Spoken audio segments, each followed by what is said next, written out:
šiame video noriu pasidalinti keliomis mintimis apie gausą. Po praeitos meditacijos gavau daugybę jūsų laiškų. Ir juose dažnai skamba tema, kodėl taip sunku priimti gausą. Vieni iš jūsų pasakoja, kad meditacijoje iš viso negalėjo atsipalaiduoti, kad kažkas viduje labai priešinosi. Kiti dalinasi, kad sakyti savo aš tave myliu yra veidmainiška ir nenuoširdu. Kažkam aš tave myliu asocijuojasi su kitų žmonių išdavystėmis, skaudžiomis meilės patirtimis. O kažkas tiesiog sakė, kad sakyti savo aš tave myliu yra nesąmonė ir to nereikia, nes ar taip aš save myliu. Štai noriu pasidalinti keliomis mintimis, noriu pasidalinti istoriją, kuri man kuo puikiausiai iliustravo tai, kas yra gausa ir kaip aš tave myliu yra su ta gausa susiję. Įsivaizduok, kad gimei turtingoje šeimoje ir ateidamas į šį pasaulį su savim atsinešėjai sąskaitą banke, kurioje iš pradžių buvo visai nemenka suma pinigų. Ir pirmais tavo gyvenimo metais vis kažkas į ją įkrisdavo. Tai iš tėvų, tai iš senelių, tai iš pažįstamų, visi džiaugiasi mažu žmogučiu ir noriai dalinasi su juo savo energiją. Tačiau kuo toliau, tuo labiau pasaulis ima iš tavęs reikalauti susimokėti. Reikia susimokėti už savo maistą, reikia susimokėti už savo žaislus, reikia susimokėti už savo malonumus, po truputį reikia mokėti už savo išsilavinimą, tada reikia mokėti už savo pramogas. Baigus mokslus reikia pirkti mašiną, po mašinos reikia pirkti butą. Ir taip žiūrėk, tavo sąskaitoje vis didėja kreditas. Tu vis labiau ir labiau eikvoji savo sąskaitą, kol galų gale iš jo jau reikia, jos nebepakanka ir reikia imti kreditą. Po buto reikia namo, po namo reikia didesnio namo. Ir taip tu leidi tuos pinigus niekada nesusimastydamas. Nes visi taip daro, visi ima kreditą ir visi leidžia. Ir kažkaip gyvena su tuo minusu sąskaitoje. Tik tai kai kurie keisti žmonės ima pasakoti, kad reikia kaupti, kad reikia grąžinti skolas ir kad galbūt netgi yra gerai turėti šiek tiek pliuso sąskaitoje. Ir štai vieną dieną tavo sąskaitoje yra -1 milijonas. Tu nusprendi pabandyti, kaip čia atrodo tas taupimas. Tu sutaupai 100 eurų, įdedi juos į savo sąskaitą, atsidarai likutį ir matai -999 900. Kokia tavo reakcija? Pyktis, nusivylimas, veidmainiškumas, tave apgavo, kam reikia tiek sunkiai dirbti ir taupyti, jeigu tai neduoda jokio skirtumo. Jeigu mano sąskaitoje vietoj -1 milijono dabar yra -999 900.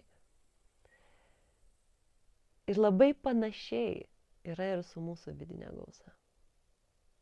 Labai panašiai yra ir su mūsų vidiniais pinigais. Mes visą savo gyvenimą leidžiam tuos pinigus, leidžiam juos pykčiams, nusivylimams, konfliktams, bendravimui su netai žmonėm, kurie mumis džiugina. Ir iš tikrųjų ir pasaulis kartais yra tokia gana sudėtinga ir nepatogi vieta, kurioje ne visą laiką yra taip, kaip mes kad norėtume, kad būtų.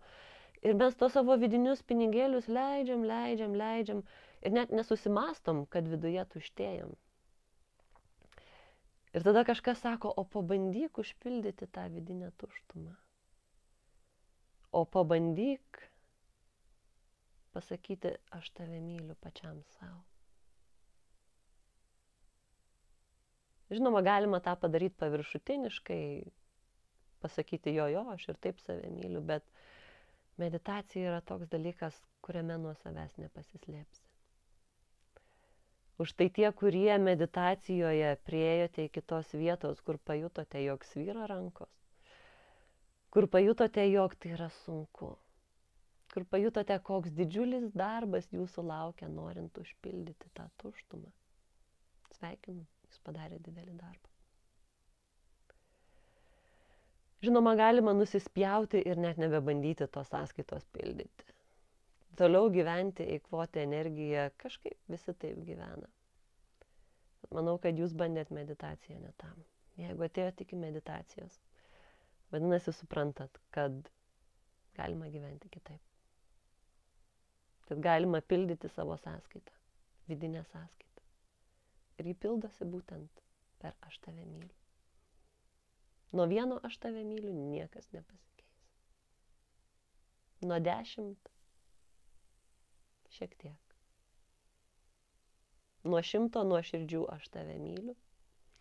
Jūs pajausit, kad galit pildyti savo sąskaitą. Ir vidinis pasaulis, ačiū Dievui, yra mažiau inertiškas negu išorinis. Ne, jeigu jums reikėtų atidirbti -1 milijoną eurų, tai būtų sudėtinga. Bet viduje tą padaryti daug paprasčiau. Tačiau tai yra tas pats mažų žingsnelių. Aš tave myliu po aš tave myliu principas. Kiekvieną dieną, nepailsdami, kartokit savo aš tave myliu ir pasaulis pradės keistis. Vidinis pasaulis pradės keistis visų pirma. Jūsų reakcijos į kitus pradės keistis. Į save taip pat. Pavadinkit tokį dalyką atsistoti prieš veidrodį. Pažvelgti žmogų, kurį jame matot. Ir atrasti savyje tą vietą, iš kurios galit nuoširdžiai pasakyti, aš tave myliu.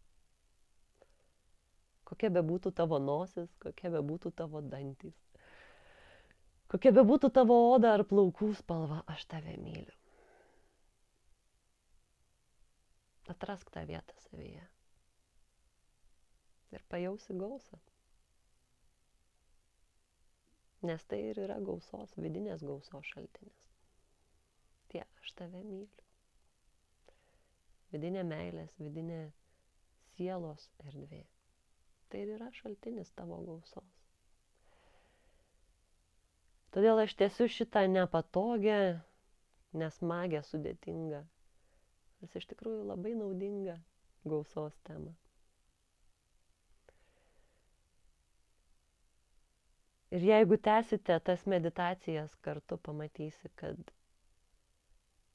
su laiku tikrai darosi lengviau. Su laiku lengviau priimti save. Su laiku vis lengviau priimti tą tuštumą, tą didžiulį minusą savo viduje, nes jis nebegazdina. Jis tiesiog reiškia, kad reikės įdėti dar daugiau, aš tave myliu. Dar daugiau skirti dėmesio ir meilės savo. Ir tada galėsi dalintis tą meilę su visų pasauliu. Ir ne iš kredito, o iš gausos. To tau ir linkiu. Iki susitikimo meditacijoje.